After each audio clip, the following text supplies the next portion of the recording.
Now, if you do not know what an HOA is, let me explain it quickly. HOA stands for Homeowners Association. It is a group of people in a neighborhood who make rules about how the houses should look. Things like how tall your grass can be, what color you can paint your fence, whether you can park your car in your own driveway. Sounds simple, right?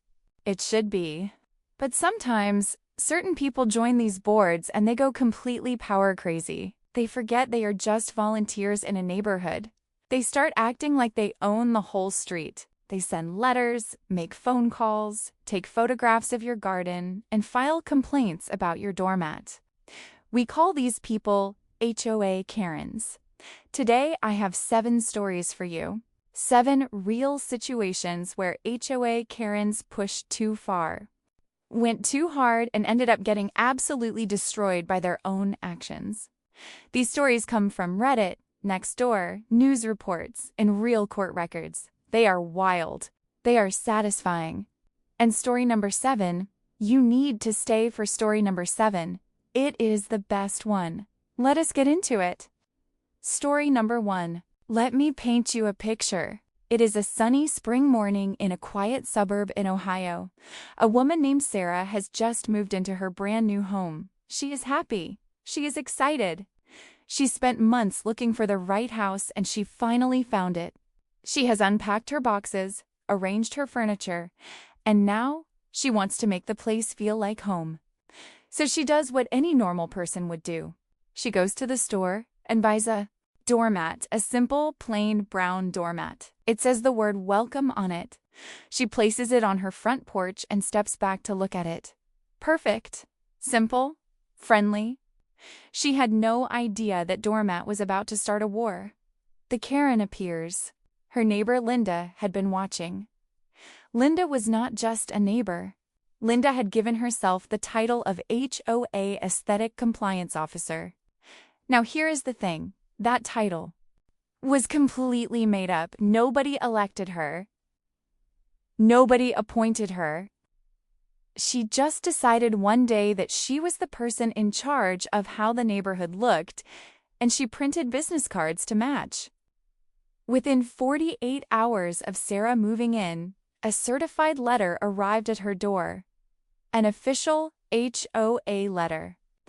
It said that her doormat was in violation of HOA Rule 14C, which stated that all exterior decorative items must match the approved earth tone color palette listed in Appendix D. Sarah opened Appendix D. There were 11 approved shades of brown listed. 11. With names like Harvest Wheat, Desert Sand, and Rustic Timber. Sarah looked at her mat. She looked at the list. Her mat was shade number 12. 1 shade too dark.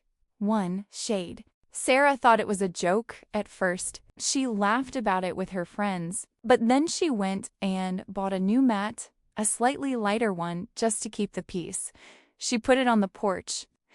3 days later, Linda came over with an actual paint swatch card from a hardware store. She held it up against the new doormat. She shook her head. Still wrong. She filed another complaint. This happened a 3rd time. Sarah was now on her 3rd doormat in 2 weeks. Linda had photographed all 3 and filed all 3 as official violations. She was keeping a paper file on Sarah, a literal folder with photographs and notes and complaint forms. Sarah was furious. She felt like she was being targeted. And she was right. One evening, Sarah sat down and posted the whole story on Nextdoor. She explained everything.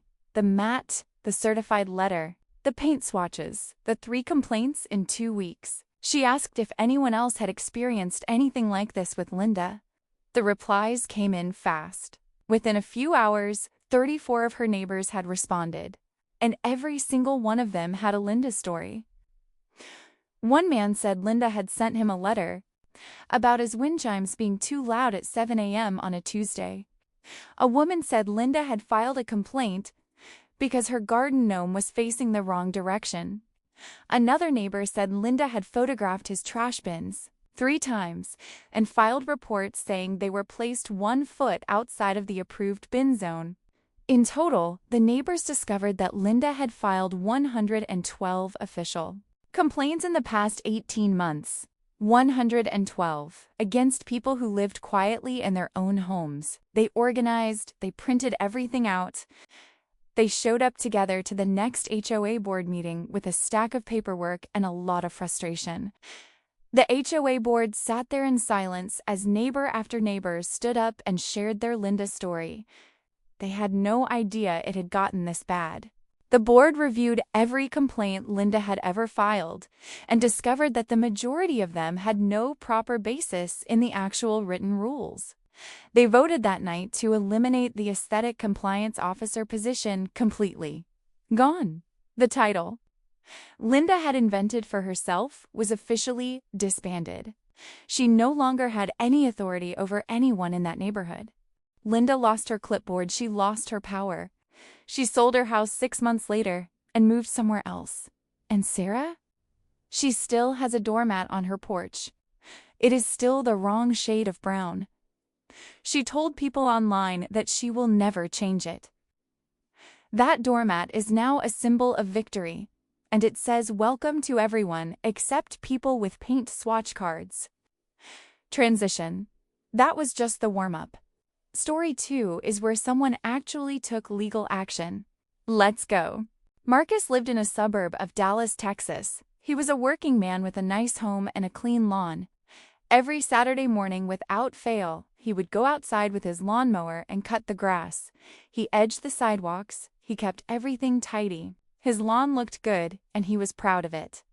His neighbor Patricia had other opinions. Patricia was a retired schoolteacher in her 60s who had decided that her new purpose in life was to enforce lawn standards in the neighborhood. She had a retractable metal measuring tape that she carried in her jacket pocket. Every week, sometimes twice a week, she would walk along the street and push that tape into people's grass to measure the height. The HOA rules said grass should be kept under 4 inches. That was the rule. 4 inches. One Wednesday afternoon, Patricia measured Marcus's lawn and got a reading of 4.3 inches. She filed an emergency complaint. Not a regular complaint, an emergency complaint. As if the nation's security depended on Marcus's grass being slightly long. Marcus received a fine of $75 in the mail. He was confused. He had just mowed. He looked at his lawn and it looked perfectly normal. But he paid the fine and mowed again that weekend. The following week, Patricia was back with her tape, 4.1 inches. Another complaint. Another $75 fine. This went on for 3 months. Marcus mowed every single week. Sometimes Patricia would measure the day after he mowed and still find a reason to complain. By the end of 3 months, Marcus had paid $675 in fines for grass that was never more than half an inch over a limit that nobody had ever told him was being measured with a personal tape measure at 6 in the morning. Marcus was a calm and patient man, but $675 woke him up. He sent a written request to the HOA asking for their official lawn measurement protocol. He wanted to know the exact process, who was authorized to measure, what tool was approved, what time of day was acceptable, what the official process was. The HOA wrote back and said they did not have an official measurement protocol. They did not have one. Patricia had been walking around with her personal tape measure, conducting unofficial measurements and filing complaints that resulted in real fines. And none of it had any official process behind it. Marcus hired a property attorney. The attorney looked at Texas HOA law and found something very important. Under Texas state law, HOA fines must follow a specific process. There must be a written notice. There must be a hearing offered to the homeowner. There must be a formal procedure. None of that had happened. Not once. Every fine Marcus had paid was technically illegal because the proper procedure had never been followed. Marcus filed a case in small claims court. He asked for his $675 back. He also submitted documentation showing the pattern of complaints. the lack of official protocol, and the judge's attention was drawn to the fact that Patricia was measuring grass at 6 in the morning. The judge ruled in Marcus's favor. The HOA was ordered to refund all $675 plus Marcus's court filing fees. Patricia was formally removed from any enforcement role in the HOA, and the judge included a note in the ruling that measuring a neighbor's private lawn with a personal tape measure at 6 in the morning, repeatedly and over a long period of time, met the legal definition of harassment. Marcus framed the refund check before he cashed it. He took a photo of it and posted it online. He hung the framed photo in his garage where he could see it every time he went to get his lawnmower. He still mows on Saturdays. Nobody measures his grass anymore. Transition. Okay, those first two stories were adults dealing with adults. Story 3 involves a child, and that is when the internet got involved. She now has 4 hamsters and a guinea pig. Some of the strangers who donated also started a small college savings account for her. All because Diane decided a little girl's lemonade stand was a commercial enterprise that needed to be shut down. Transition. That one was heartwarming. Story 4 is going to make you angry first and then very satisfied. She tells Lily to pack up the stand. Then she gets back in her car and drives away. Lily cried. A little girl who just wanted to buy a hamster stood there and cried while her lemonade sat in the sun.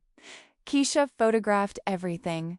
The sign, the cease and desist letter, the table with the pitcher and the jar. Then she sat down and posted the whole story on Facebook with all the photos. By the next morning, the post had been shared thousands of times. By the day after that, it had gone viral. Local news stations in Phoenix started calling. A reporter showed up at Diane's front door wanting a comment. Diane did not answer. The story was covered by 3 different Phoenix television stations. Then national websites picked it up. People from all over the country were reading about the little girl who just wanted a hamster, and they started sending money directly to Keisha's family. From strangers all over the internet who were angry on Lily's behalf, the donations kept coming for days. Lily ended up raising $4,200 from people she had never met, who all just wanted to help a kid who got her lemonade stand shut down by an HOA Karen. 2 weeks after the incident, Diane resigned from the HOA board.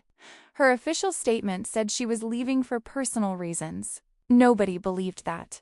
But everyone was glad she was gone. The HOA held an emergency meeting and publicly updated their community guidelines to explicitly allow children to operate lemonade stands on their own property. They announced it in a newsletter and sent it to every household.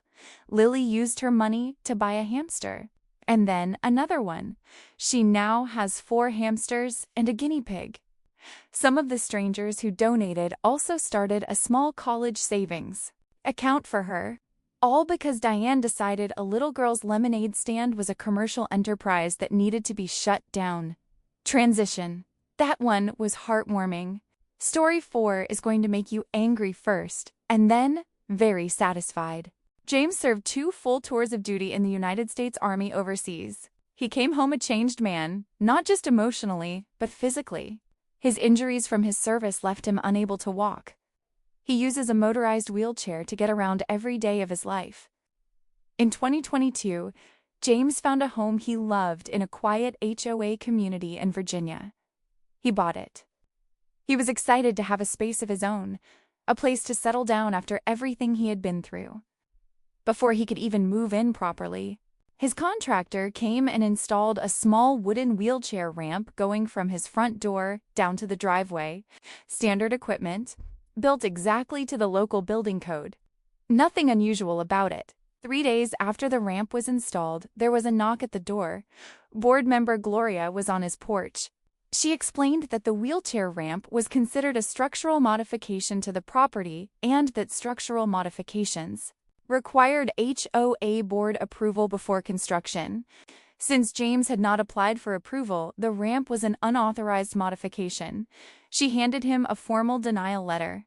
The board had already voted on it, 3 votes against, 2 votes in favor. The reason given for the denial was that the wood color of the ramp did not match the approved exterior color palette of the community. Think about that for a moment. A disabled veteran who cannot walk was being told to remove the equipment that lets him get in and out of his own home because the wood was the wrong color. James was given 30 days to remove the ramp or he would begin receiving daily fines. James called a civil rights attorney the same afternoon. The attorney did not waste any time. Under the Fair Housing Act of the United States, homeowners associations are legally required to make reasonable accommodations for residents with disabilities. A wheelchair ramp for a wheelchair user is not a gray area. It is not something the HOA can vote on and deny. It is a federally protected right. Denying that ramp was a civil rights violation, a federal one. The attorney drafted a letter to the HOA board and sent it by the next morning. The letter explained in clear legal language exactly what the Fair Housing Act required, exactly what the HOA had done wrong, and exactly what the consequences would be if they did not reverse their decision immediately. The domino effect. The HOA board received the letter and immediately forwarded it to their insurance company. The insurance company called the board directly and told them in no uncertain terms, "Reverse this decision right now, or we will not cover you." Because an HOA that is actively violating federal civil rights law is a liability no insurance company wants to touch. Within 1 week, Gloria and the 2 board members who had voted against the ramp all resigned. The board reversed the decision. They issued a formal written apology to James. They paid his legal fees. James's ramp stayed exactly where it was. And when he had it repainted a few weeks later, he chose a color that was very specifically not on the approved exterior palette, not an accident. He said so publicly. Transition. Story 5 is a little lighter after that one. This one involves Christmas lights, a neighborhood rebellion, and one very unhappy Karen who brought it all on herself. Tom loved Christmas. He had decorated his house with lights every single December for as long as he had lived in his neighborhood. Nothing crazy, some string lights along the roof, a wreath on the door, a couple of inflatable snowmen in the yard. His neighbors liked it. Kids would slow down on the sidewalk to look at it. It was a nice little tradition, and everyone was happy with it. Then Carol joined the HOA board. Carol had opinions about Christmas decorations. Specifically, she had decided that the neighborhood needed a formal holiday decoration policy, so she sat down and wrote one herself. She gave lights a curfew. They had to be off by 9 p.m. She banned any inflatable decoration taller than 24 inches. And she restricted colors. Only white lights and gold accents were permitted. No red, no green, no multicolor. White and gold only. She printed this policy on official-looking HOA stationery and mailed violation notices to 14 households in early December. Tom was one of them. Tom does his research. Tom sat down with the actual HOA bylaws, the real document, the one that had been officially voted on and approved. He read through every page. There was no holiday decoration policy anywhere in that document. None. Carol had invented rules, printed them on HOA paper, and sent violation notices to 14 families as if those rules were real. Tom contacted the other 13 families who had received notices. He organized a neighborhood meeting. 43 people showed up. Together they went through the bylaws page by page. Carol's decoration rules had never been proposed at a board meeting. They had never been voted on. They had never been officially adopted. They had no legal standing whatsoever. Tom sent Carol a certified letter. It quoted the specific sections of the bylaws that explained how rules must be properly created and adopted. It made clear that her decoration notices were invalid and that no resident was obligated to follow them. He signed it, made copies for all 43 neighbors, and kept a copy for himself. Then Tom did something wonderful. He got on the phone with his neighbors. He asked everyone who wanted to participate to agree to turn on their lights on December 15th at exactly 7 p.m., all at the same time. He coordinated with 38 households. He also went to the store and bought 10,000 additional lights for his own house. He spent 3 days putting them up. His entire house, the roof, the windows, the trees, the bushes, the fence, the mailbox, the driveway border, everything was covered in lights. On December 15th at 7 p.m., 38 houses on that street lit up simultaneously. The neighborhood looked like something from a movie. A local blogger drove past and stopped the car. She took photos and posted them that same night. The city newspaper ran a story about the street.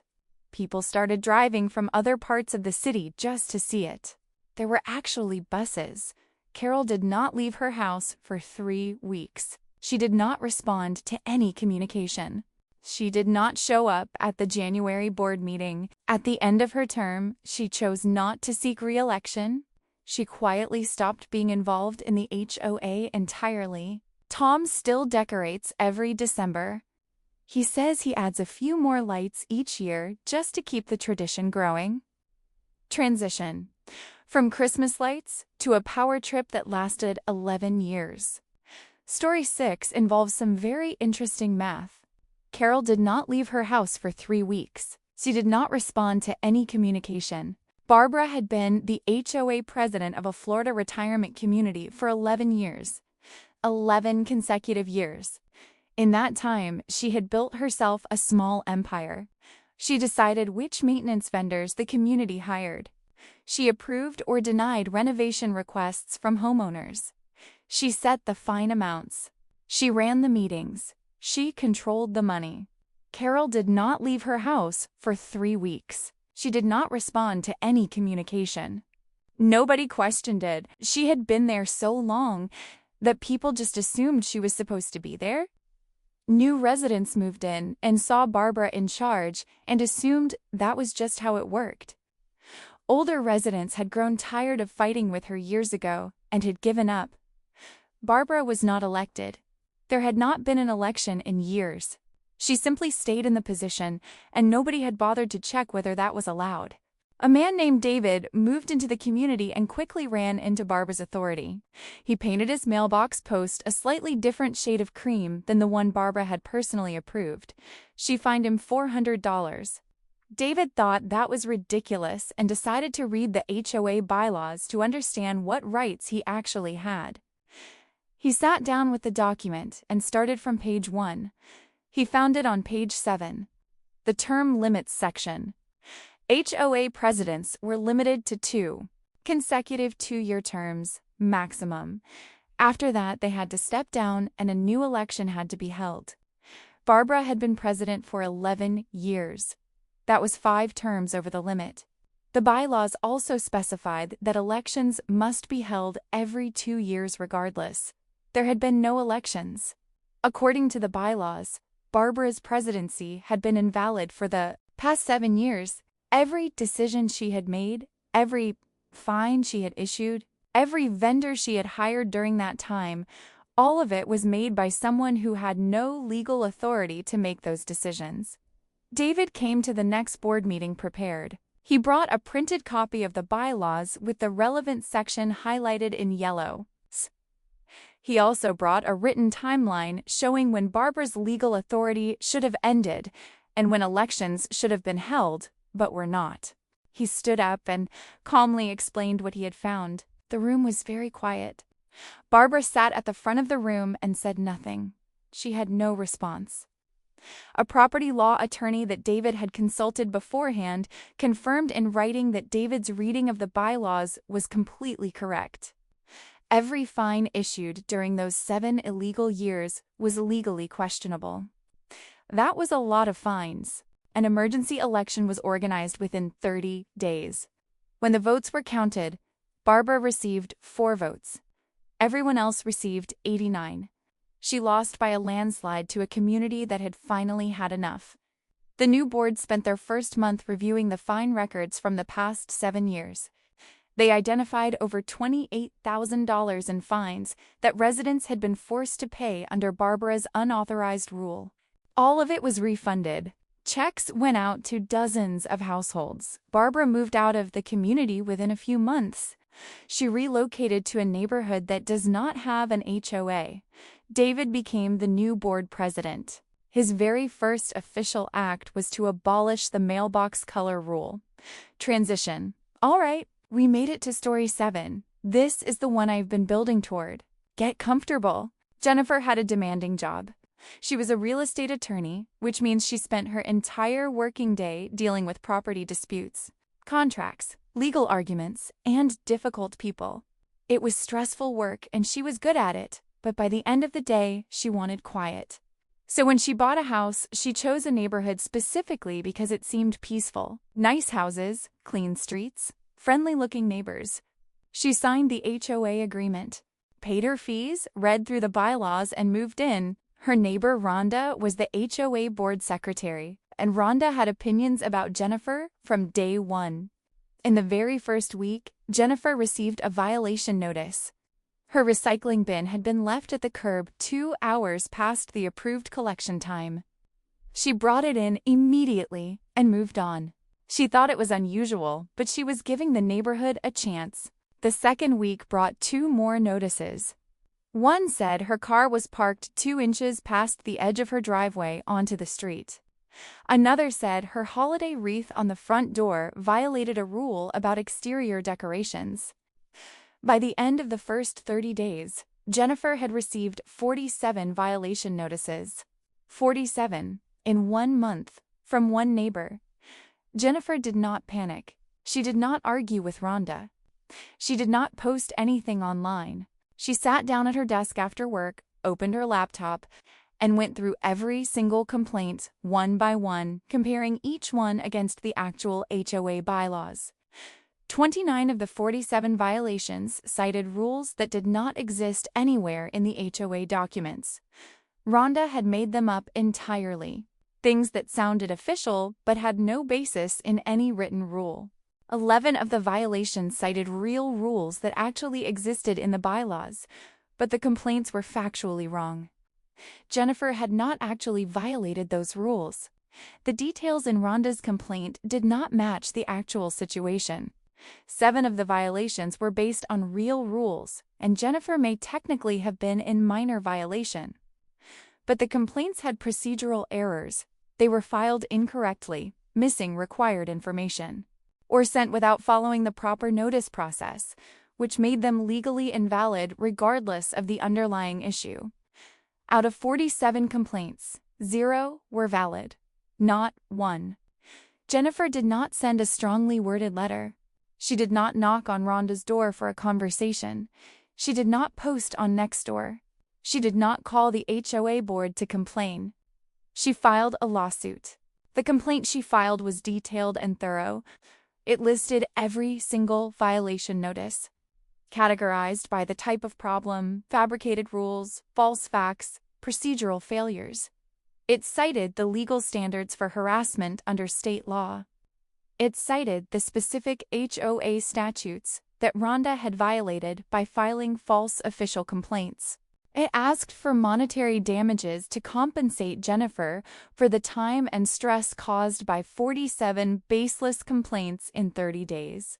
It asked for her attorney fees to be paid, and it asked for a permanent legal injunction that would require any future complaint against Jennifer to be reviewed and approved by the full HOA board before it could be filed. Rhonda hired her own attorney. That attorney read Jennifer's lawsuit and then sat down with Rhonda for a very honest conversation. The attorney told Rhonda that she had no defense. The complaints were documented.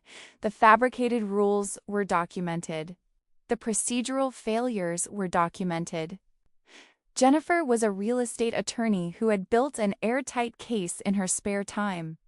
The attorney advised Rhonda to settle. The settlement agreement required Rhonda to resign from the HOA board immediately, with no possibility of returning to any board position. It required her to pay Jennifer $11,500 in damages. It required her to write a formal written public apology and have it posted on the HOA community bulletin board for 60 days so every neighbor could read it. And it required her to complete a certified conflict resolution training course at her own expense. The HOA itself, wanting no further legal exposure, voluntarily updated their complaint process. Going forward, no violation notice could be sent to any homeowner without being reviewed and approved by a majority of the board first. Rhonda's ability to single-handedly target anyone was gone permanently.